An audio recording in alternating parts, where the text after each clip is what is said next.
Monster Hunter World Iceborne, an expansion that promises new monsters, locales, moves, and equipment. Well, as I'm sitting here starving for the news they promised to announce this spring, I've been looking back at old Monster Hunter games like Generations Ultimate and even 4 Ultimate, and holy hell do these games have a ton of content. To put this into perspective, Monster Hunter 4 Ultimate had 70 different large monsters to hunt. Monster Hunter Generations Ultimate had 89. Monster Hunter World has 36. A little over half the monsters than in this tiny 3DS game. So if you're promising a massive expansion, you better get that number in the triple digits, Capcom. Okay, to be fair, I might be asking a lot there, but in reality it doesn't take much to satisfy me. I mean, they already confirmed the return of the Nargacuga, so as far as I'm concerned, they're basically halfway there. So, Capcom, hear me out. All I want in Iceborne is the Tigrex. Tigrex? Tigrex. I played a bit of Freedom Unite back in my day, and after many failures, I managed to beat this guy with a single joystick and no target cam. Ever since then, I've loved this monster. He charges at you and bulldozes you to the ground. He roars you into submission and then does a cool spin move. He's intimidating, brutal, super aggressive. His armor gives you speed eating and earplugs. His weapons typically have high raw damage and good sharpness to boot. Not to mention he's an obvious shoo-in for the inevitable snow area. Wait. Snow area. Okay, Capcom, for real this time. All I want in Iceborne is the Kzoo. Okay, this ugly, annoying, electrically charged abomination better be in the game or I'm demanding a refund. His armor is basically just bloody flesh, his weapons are horrific, and don't even get me started on his battle theme.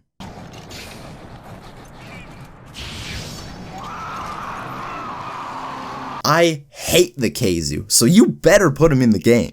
Wait a second. How could I forget? Okay, fuck the Kzoo. The only monster I need in Iceborne is the Monoblos. He's literally just a Diablos with one horn. So it would actually be more lazy if Capcom didn't put him in. Okay, wait. Better idea. All I want in Iceborne is the Gypsaros.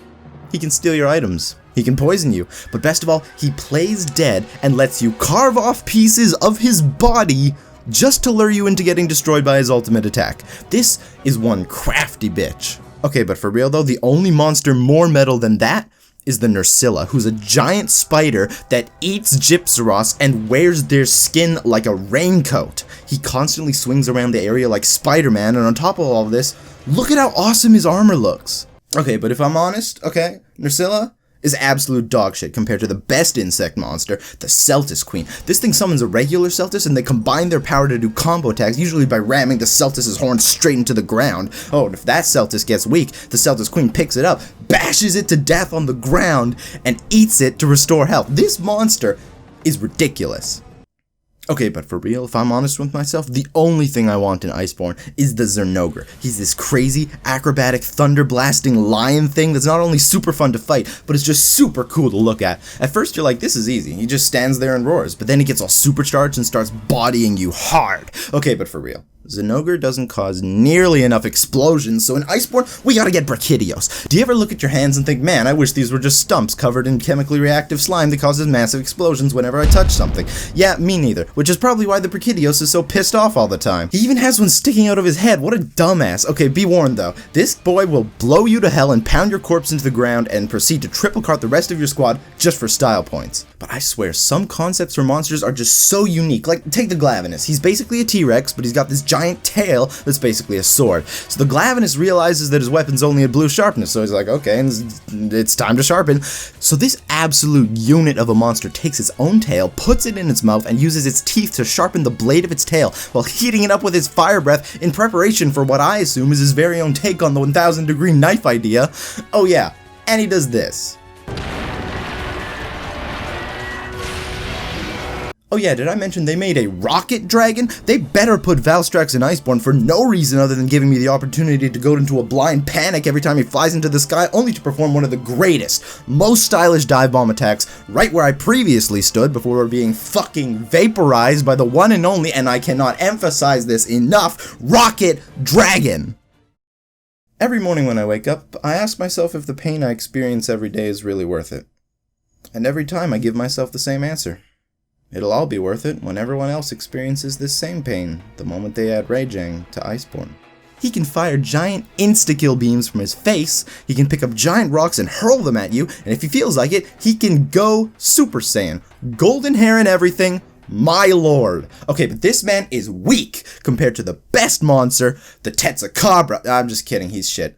Fuck it, let's just pull a Smash Ultimate and bring them all in. I'm talking Ear Monkey, Sound Snake, Rabbit, actually no, fuck the Lagombi. Giant Enemy Crab, why is this guy so hard in Freedom Unite? Dummy Thick Helicopter, Best Worst Elder Dragon, Frosty Boy, Paralysis Boy, Toxic Boy, Default Boy, Sandfish, Hungry Sandfish, Not a Canetor, Pinecone, Giant Enemy Crab 2, Not Bareth, Olympic Bowling Champion, Edgy Kutku, Large Basarios, Small Gravios, Bubble Boy, Lightning Cocaine Rathalos. Just add all of them. Like, listen, Capcom, I really don't want much here.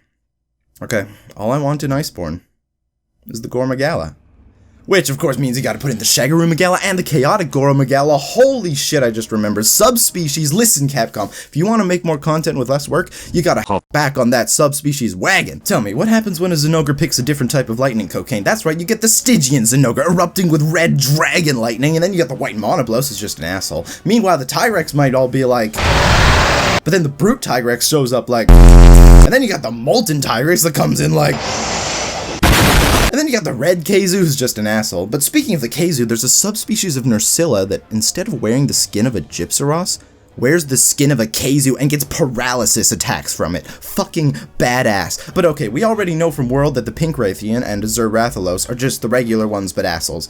And that isn't even their final form. Introducing the Gold Rathian and Silver Rathalos, featuring levels of asshole never before seen. Have you ever thought to yourself what it would be like if the Kirin looked twice as badass and also constantly impaled you with shards of ice? Wonder no more, because the Orochi Kirin already exists and better show up in Iceborne. Alright, let's be honest here. Zora Magdaros was a pretty dull fight. Xeno'jiiva was a lot better, but World needs more big boys. I'm talking the Akantor and the Yueqin, giant beings of fire and ice able to shift the very ground below them and unleash breath attacks sure to cause triple carts the world over. Speaking of triple carting, don't forget Amatsu, the floating storm beast with a giant Zuck attack that is terrifying to try to escape, to say the least. And then there's the Elatrion, a being capable of using pretty much every element. Have you ever been simultaneously struck by lightning, burnt alive, impaled by icicles, and struck by the essence of dragon itself? No? Would you like to? Then there's the Narkarkos, a cephalopod that covers itself in the bones of its victims, able to fire gigantic lasers and equip its tentacles with the body parts of other monsters, allowing it to use attacks from those monsters. What the hell is this game? Alright, but these guys are only kinda big. Now we get to the really big boys. I'm talking Jog Mazzio. This Elder Dragon is so fucking metal. His body is covered in highly reactive tar that he can rain down and light on fire. He can also, of course, fire giant lasers, but if you look closely when fighting this guy, you'll notice he has a Dragonator stuck in his back. Someone call the commander. I found it. But for real, you could actually attack his back enough so that the Dragonator falls out, and then you can use it on him. This is an absolutely badass fight, and to fight him in World would be legendary.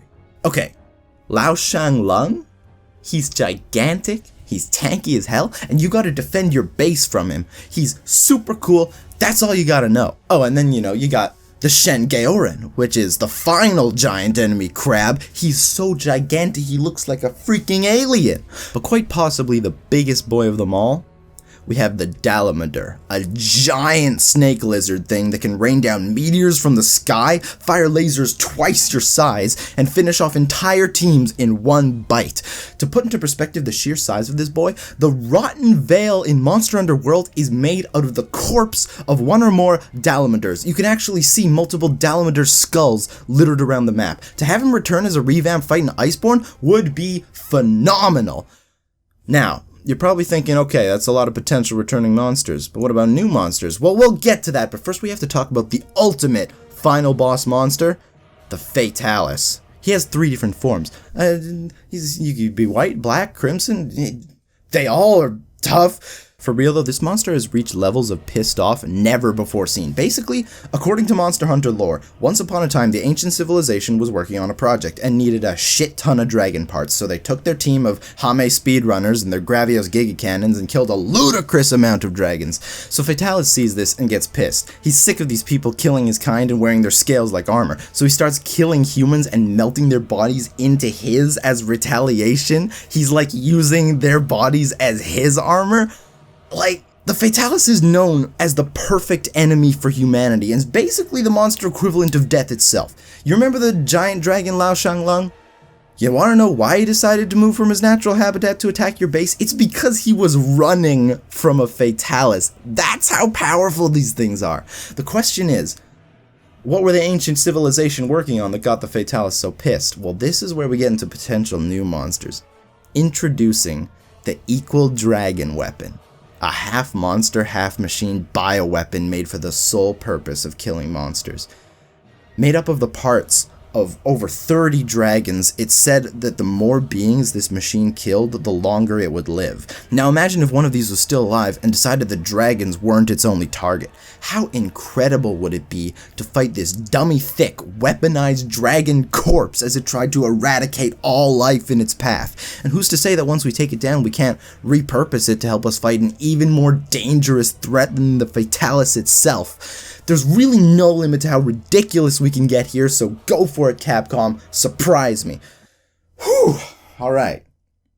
I need to calm down a little bit, because when I take some deep breaths, alright, and I ask myself deep down inside, I come to the realization that there truly is only one thing I want in Iceborne. The only thing I want in Iceborne is the Bulldrome.